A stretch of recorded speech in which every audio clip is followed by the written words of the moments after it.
Hey guys, in this video, I'm going to show you how to save a Gmail or email in Gmail as a PDF. So go ahead and open up your Gmail, guys. And once you're inside your email, you want to go ahead and find whichever email you want to save as a PDF. So let's say I want to save this email here from Notion. I'm going to open up any one of them.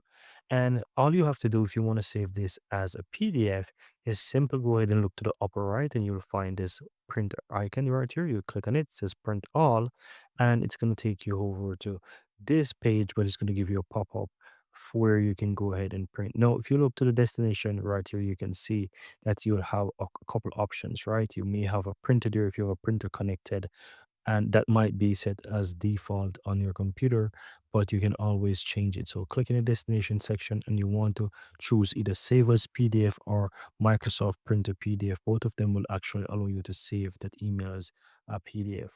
And look as well that you can see that it gives you multiple pages depending on how long the email content is as well. So I'm going to choose this one here that says save as PDF. Click on save right there, the PDF, then click on save on the lower right, and you're going to get a pop-up right here in your file explorer asking you where you want to save it. For the purpose of this video, I'm going to leave it as is and just save it into my downloads folder.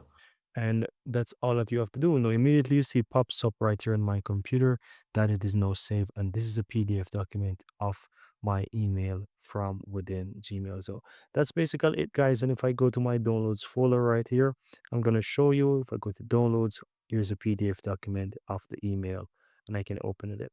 That's it. Very easy and very simple how to save emails from Gmail as a PDF.